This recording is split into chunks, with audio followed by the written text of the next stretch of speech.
Samuel 11. Unya, sinahas ang Amonihanon, misulong sa Jabes Gilead o gilibutan niya kini. Ang katawhan sa Jabes Gilead nangaliyuko kang nahas. Maghimo intawon kitag kasabutan, unya mualagad kami kanimo.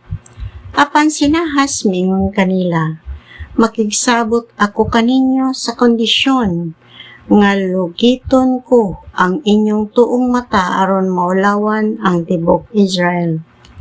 Ang mga pangulo sa Jabes Gilead miingon kaniya, hatagi kami glugoy nga 7 ka adlaw aron kami makapahibalo niini sa tibok Israel.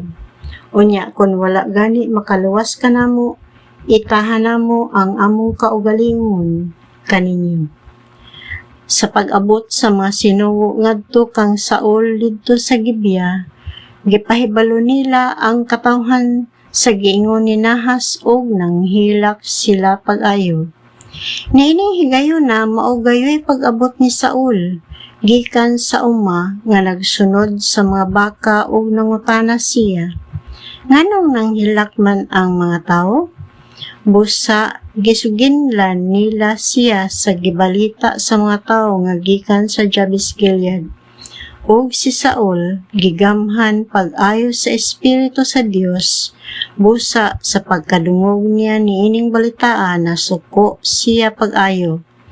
Unya gikuha niya ang 2 ka turong baka ug gitagod-tagod niya kini ug gipadala ngadto sa tibok Israel pinaagig mga mensahero ug miingon siya, ang dili modapig kang Samuel ug kang Saul, tagod-tagoron sama niining mga baka. Unya giabot og dakong kahadlok sa Ginoo ang katawhan ug naghiusa sila paglaban kang Samuel ug kang Saul. Ang katawhan nga natigom ni Saul didto sa Bezek, 300,000 ka Israelita ug 30,000 ang gikan sa Juda. Ug giingnan nila ang mga sinugo. Sultihi ang katawhan sa Jabes Gilead nga ugma sa dili pa moabot ang kaudtuhon luwason sila. Sa nasultihan na nila sa mga sinugo bahin niini, ang katawhan sa Jabes Gilead nangalipay pag-ayo, busa miingon sila kang Nahas, ugma itahan namo kaninyo ang among kaugalingon, ug kamunay mag-igo kanamo. Sa pagkaugma, gibahin ni Saul ang iyang mga tao sa 3 ka pundok, ug sa pagkakaadlawon, giatake nila pagkalit ang kampo sa mga Amonihanon o gipamatay nila ang mga Amonihanon hangtod sa pagkaudto. Ang wala mapatay, nagkatibulaag pagpanagan o walay bisan duha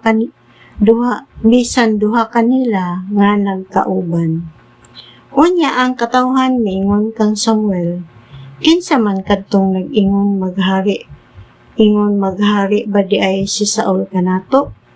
Ato silang ipakuha aron atong patyon. Apan miingon si Saul, walay taong patyon karong kay niining adlaw giluwas sa Ginoo ang Israel. Unya si Samuel miingon sa katawhan, mangadto dayon kita sa Gilgal o didto iproklamar sa pag-usab nga hari si Saul. Busa anangadto sa Gilgal ang katawhan o didto sa balaang dapit, gihimo nila nga hari si Saul. Didto naghalad sila og mga hayop og mga halad alang sa kalinaw. Si Saul ug ang katawhan sa Israel naglipay pag-ayo.